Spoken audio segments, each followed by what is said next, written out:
Canada's worst hockey team, the Toronto Maple Leafs, unveiled a new logo the other day, and like everything associated with the Toronto Maple Leafs, it was a hideous abomination. While we can certainly find fault with the logo's ugly font or the fact that it is encrusted with veins like some monstrous pulsating organ, the single worst thing about the new logo is that it continues to contain the ungrammatical, illiterate nightmare that is the team name. Now, as any English-speaking human with a second-grade education knows, the plural of leaf is leaves, just as the plural of wife is wives, and the plural of dwarf is dwarves. So why is the team called the Leafs and not the Leaves? Well, the easiest answer would be that Torontonians are morons, and even after having done extensive research on this topic, I am still convinced that this is the most plausible explanation. Yet this explanation also makes the Toronto people very insecure. So over the decades, they've cobbled together various elaborate conspiracy theories to explain why this obvious typo, in fact, makes perfect sense. The most popular crackpot theory is that during World War I, the Canadian Army had something called the Maple Leaf Regiment, and the team is named after them. The logic is that if the regiment was called Maple Leaf, then it would not be ungrammatical to pluralize it with an S, since the team name is a proper noun, and this doesn't even make sense as I'm explaining it. But in any case, there was no Maple Leaf Regiment during World War I, or today, or ever. You can easily search through the hundreds of World War I era Canadian battalions and militias and all the rest of it, and not find a single Maple Leaf anything anywhere. Nevertheless, the idea that the team name has something to do with World War I remains the official mythology of the Toronto Maple Leafs, although official Toronto Maple Leaf historians tend to keep things a little vague in order to cover up their obvious lies. If you go to the official history section of the official Toronto Maple Leafs website, you can read a long rambling quote by Constantine Smythe,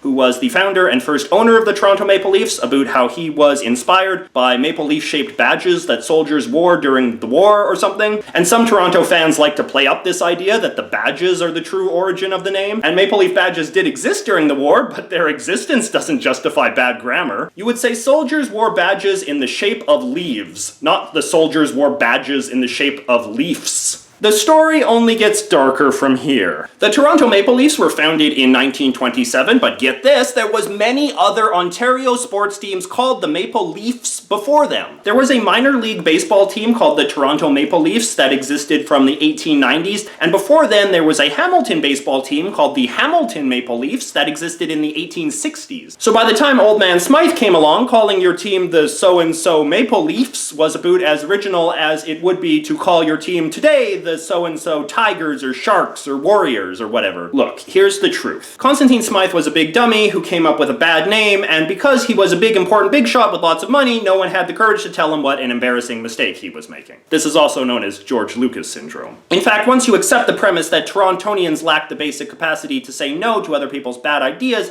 the various atrocities that city has committed over the years start to make a lot more sense. Most recently, their veiny, throbbing logo.